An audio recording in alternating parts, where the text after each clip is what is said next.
sort of have more people getting into enduro racing or in that more aggressive riding without having to spend top tier bucks. Distinct lack of branding. I mean, it's got long, low slack. I was trying not to say it. Trying not to say it. Yeah. So we did a testing with the guys at RockShox. I think we've left the main selling point of this bike to the end as well.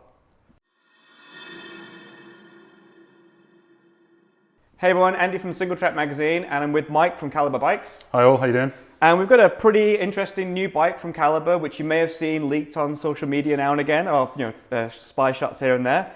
Mike, could you tell us a bit about it? Yeah, this is the brand new Calibre Sentry, so our kind of next tier bike in terms of hierarchy and price point, and yeah.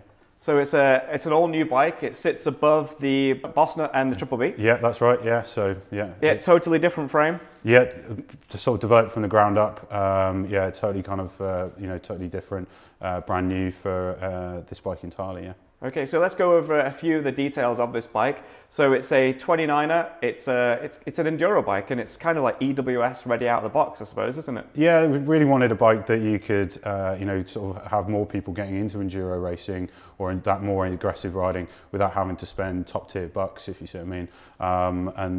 Yeah, we really wanted to kind of really think about everything that kind of came out of the box and just be able to, like you say, get out of the box, maybe turn the tyres and the wheels tubeless, but ultimately go build it in the car park and then go race it that same day, if you see what I mean. That's the kind of mentality. So I mean, like with that in mind, we've got, not only do we have 29-inch wheels, we've got 160 travel up front, 150 out rear. Yeah, 150. And a really progressive geometry. Like it's really surprising. Normally when I look at the specs of a bike, I'll tend to size up, go for a large. But when I saw the geo on this, I'm like, no, I'm going for medium. Could you tell us a bit about the geometry of the Sentry? Yes, so your medium has got a reach of 465 or 467. And you've got 64 head angle with the 2.6 tyre. You've got 76 effective seat angle, so pedaling efficiency. Yep. And then you've got 335 bottom bracket height as well, so it puts the rider really low into that bike and kind of enables you to smash through things and corner efficiently and sort of with the stability as well. Yeah, so it hits the LLS, doesn't it? The long, low slack. slack. Yeah. It's got it all. It's got long, low slack. I was trying not to say it. Trying not to say it. It's like the longest, lowest, slackest bike I've seen. At this price point, it's like, it's nuts. We won't, like I say, I don't want to say the price until the end because it's a good price. So yeah, let's have a look at the spec. So we've already mentioned it's a 160 travel fork on there. What fork is it? It's the Yari. We're really impressed by this fork with the new Debonair and everything. Yeah. But it also uses the short offset. Yeah. So we did a testing with the guys at RockShox. Super grateful for all of their help in both front and rear. And we found that obviously the shorter offset worked better with this with the 29er wheels and the slack head angle. Yeah. It just gives more stability in the descent, so less of that ping that that you can get off a root or a rock or something. And then when climbing, you've got less of that flop. No as flop, well. is there? Yeah. So it's a 42mm offset on this Yari, and this is the RC, so it's got rebound and compression damp controls on there as well. Yeah. So it's a really decent fork, and you can convert it to a lyric, can't you? If you basically, really want to. I think I'm not sure off the top of my head, so I won't quote a price, but it's not crazy money to kind of basically turn that into. So it's I mean, like, these are nice features. When you look at the bike and you start like looking at all the details, the specification, the geometry, you can see that like you've like really thought about it. It's not just let's build a big travel bike and get it out in front of as many people as we can. It's like, let's make something that actually works, like decent geometry, decent specification. Like we say, you could convert that to a lyric for a couple of £100, I believe. So yeah, really, really cool, interesting bits and bobs. And like I say, you've worked with RockShox with the fork, testing that with a shorter offset. Yeah. And this is actually a special tune for this. Yeah, so we were really lucky to kind of spend a day testing with RockShox down in Avan Forest. We sort of worked with them with our kinematics and our sort of leverage ratio, so it's a progressive leverage ratio. And we worked with those guys, and they helped me massively in getting that shock tune right for this bike, and kind of gives that window is a terminology that the guys at SRAM and RockShox use, where the majority of riders will fit into that window and be able to use that thing. But then obviously with this model, there's the option for tokens inside there to change the air volume as well. So. Yeah, so there's a lot to play around with, and it's just, I mean, I don't know, like if I go into a Go Outdoors store and I look at a bike, these are details that wouldn't automatically spring to mind. I wouldn't think, oh, you guys have been out with RockShox testing. You haven't got I wouldn't think, oh, the rear shock's designed, you're tuned specifically for this kinematics. And these are all great points, aren't they? Yeah, you know, say the bike's been, by this point when it's released the video, be about 2 years in terms of us deciding that we're going to do this, and then to this point now. So there's been a lot of testing. We've had 5 prototypes, various mistakes along the way, and you know, we've really kind of made sure that every part on the bike warrants being there, if you see what I mean, and actually brings something to that complete package. And it's the same mentality that we do on all of the bikes, is really make sure that everything is there for a reason, you know, at that price point, if you see what I mean. So I mean, like, so we've got like that frame that's there, it's the complete enduro package, really decent suspension.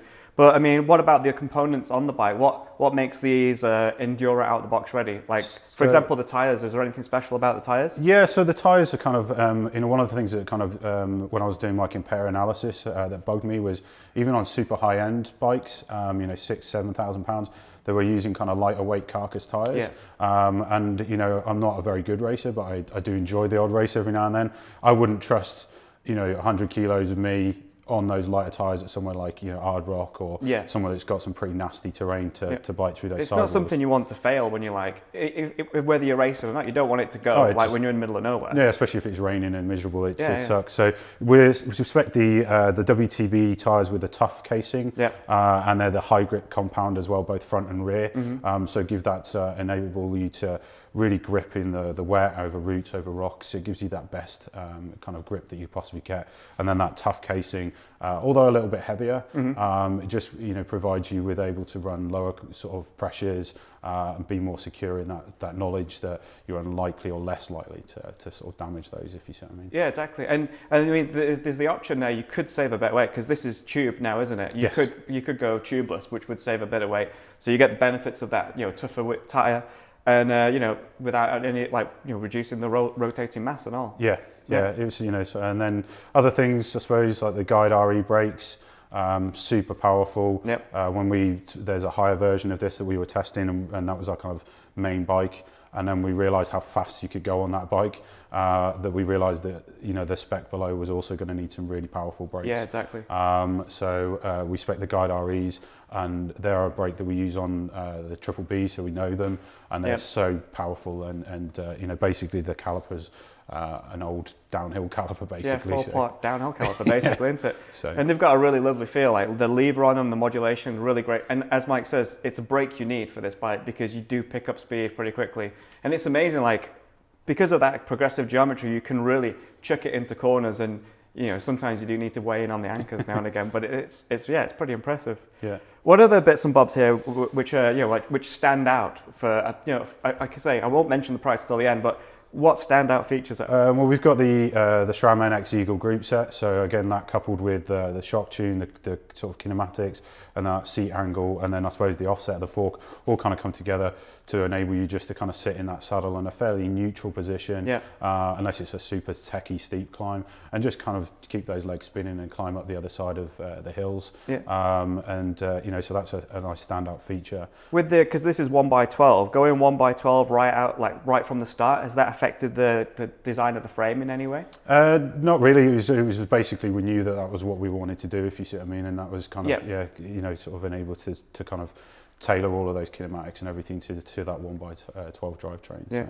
and having the 1x12, like, especially like on a big bike like this with that massive cassette, it means you can get up pretty much anything, can't you? Yeah, it's pretty sort of, that's, it was quite funny, the test day we did with RockShox, I was only on a 1x11, I was the only one on 1x11 at that time, and there were some pretty monstrous hills that they kept taking us up, and it was pretty brutal. So I think at that point in time I'd made the conscious decision that it was definitely going to have Eagle on there. So a few other bits, we've got the core dropper post with a 150 travel, and then the smaller size drops down as well.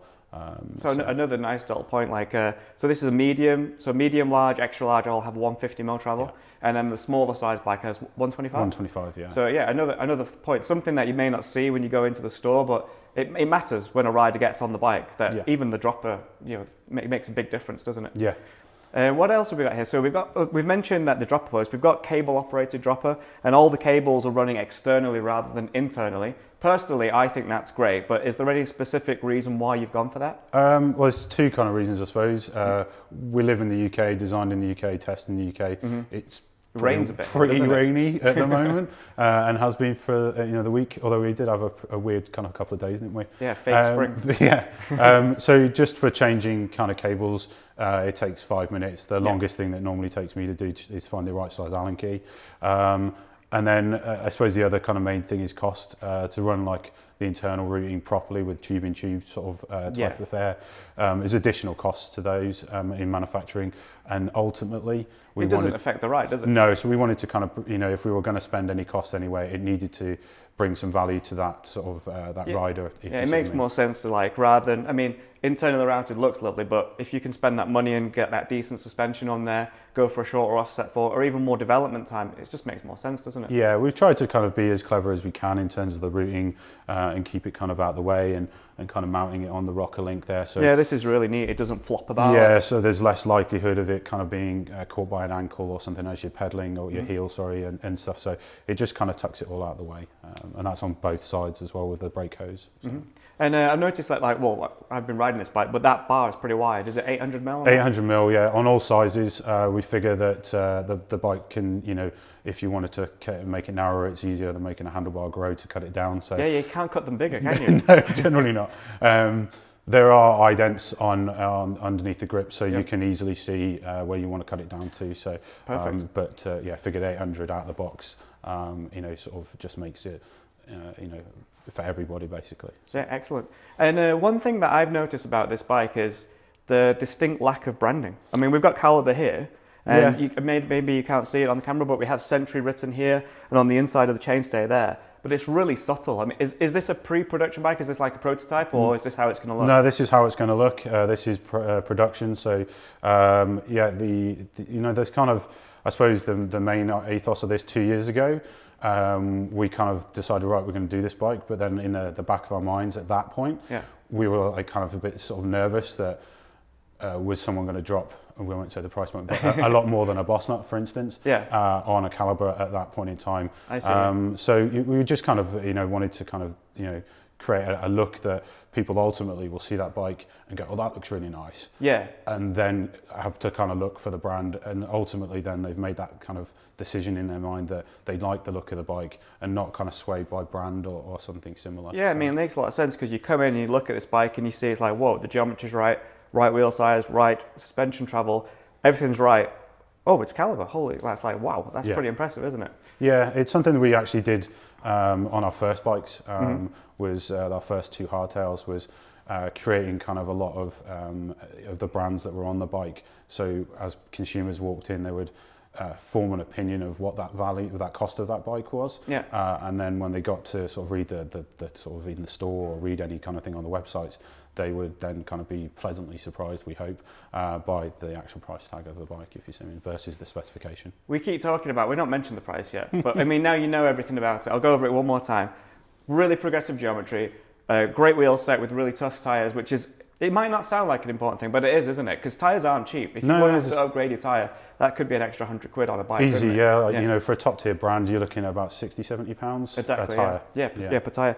1x12, 150 dropper post, 800mm bars, 4-pot brakes. How much is this going to cost? With the Go Outdoors discount car, which is a £5, this will be £2,000. Like £2,000 for a bike ready to race out of the box. Build, like you say, build it in the car park, race it. Yeah. Really good. And in fact, your team is racing this at the EWS, aren't Yeah, so we're really lucky to have Chloe Taylor on board. So she's out in New Zealand currently. So she'll be racing the full EWS season. She's on the tier above this, so the next level. But ultimately, it's the same geometry, same frame, same kinematics. It's just a few specification changes. So the forks go to the Lyric RC2. Yeah.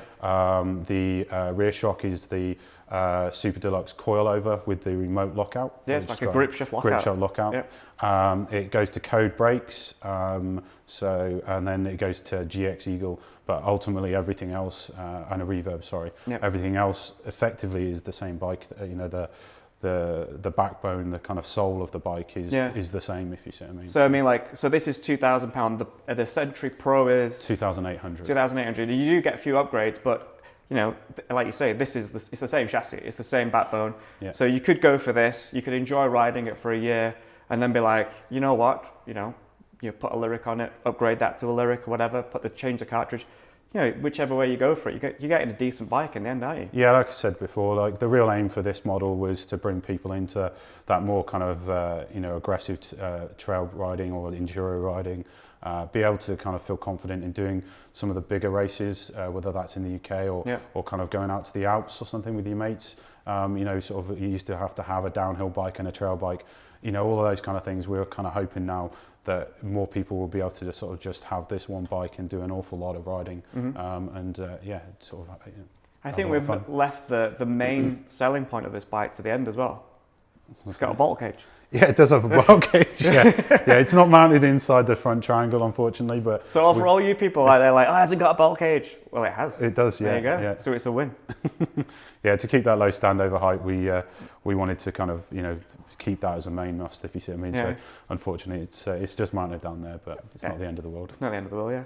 Awesome. Well, thanks for that. No and if you've got any questions about the Calibre Sentry, please let me know. I'll also put Mike's email in the comments so you can email him directly. But yeah, comments below. Any questions below as well. Don't forget to subscribe up here somewhere. I'm sure Amanda will change it like she did the other day. And that's it. The Calibre Sentry. Cheers, Mike. Thanks very much. Cheers guys.